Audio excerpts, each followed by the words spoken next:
Sequin भनेको काममा उपस्थिति हुनु, हाजिर हुनु। क्युके भनेको विश्राम गर्नु, आराम गर्नु। क्युके भनेको विश्राम गर्नु, आराम गर्नु। टाइकिन भनेको कामबाट घर फर्कनु, बिदा हुनु। टाइकिन भनेको बिदा हुनु। सेन्पाई भनेको सिनियर वरिष्ठ सहकर्मी साथी। चिकोकु भनेको ढिलो हुनु, चिकोकु भनेको ढिलो हुनु। दाइजोबु भनेको ठिक छ, ठिक छ। दाइजोबु भनेको ठिक छ। केउन साग्यो भनेको आजको काम, केउन साग्यो भनेको आजको काम।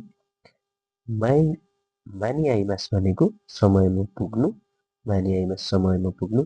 दामे भनेको हुँदैन, काम नलाग्ने, त्यो हुँदैन भनेको।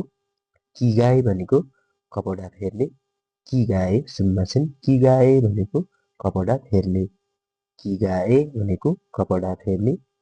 चेक्किन भनेको काममा उपस्थिति नहुनु, चेक्किन भनेको काममा उपस्थिति नहुनु। नाखामा भनेको साथी, ओक्याकुसामा भनेको कस्टमर, यो हजुरलाई थाहा छ। मेइवाकु भनेको भाडा कष्ट, मेइवाकु भनेको बाधा हुनु, कष्ट हुनु। जेट्टाइनी भनेको निश्चित रूपमा एकदमै भनेको पक्कै पनि भनेको।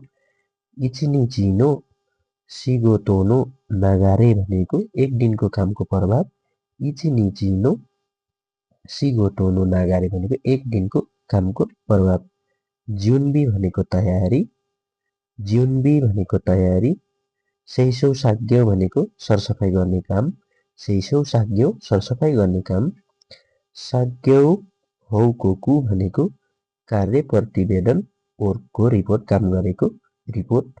साग्यौ हौकोकु कामको रिपोर्ट। आटो खाता जुके भनेको सफा गर्ने, मिलाएर राख्ने, आटो खाता जुके भनेको मिलाएर राख्ने। सुस्याजिखान भनेको काममा पुग्ने समय, सुस्याजिखान काममा पुग्ने समय। सुस्याजिखान भनेको काममा पुग्ने समय। मामोरु भनेको पालना गर्नु, रक्षा गर्नु, मामोरु पालना गर्नु, रक्षा गर्नु। गेन्किन्ना आइसाचु भनेको ऊर्जावान अभिवादन, गेन्किन भनेको स्वास्थ्य ठिक भन्ने जस्तो पनि हुन्छ। गेन्किन्ना आइसाचु भनेको ऊर्जावान अभिवादन भन्दा यसलाई चाहिँ गेन्किन भनेको ठिक छ भनेको राम्रो खालको अभिवादन भनेर बुझ्न सकिन्छ। ओचुखारे सामनेस्ता भनेको तपाईँको कडा परिश्रमको लागि धन्यवाद भनेको काम सकेपछि भन्ने शब्द ओचुखारे सामनेस भनेर। ओचुखारे सामनेस्ता काम सकेपछि भनिने शब्द। खानरेउ भनेको समाप्ति, सम्पन्नता।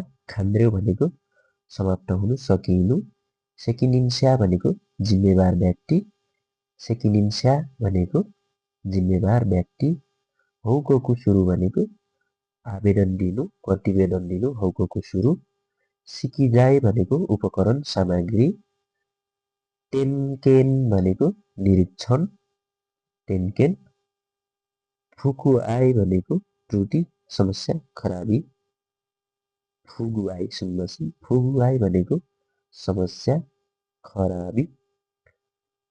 टोडोके दे भनेको सूचना, निवेदन, टोडोके दे भनेको नोटिफिकेसन, रिपोर्ट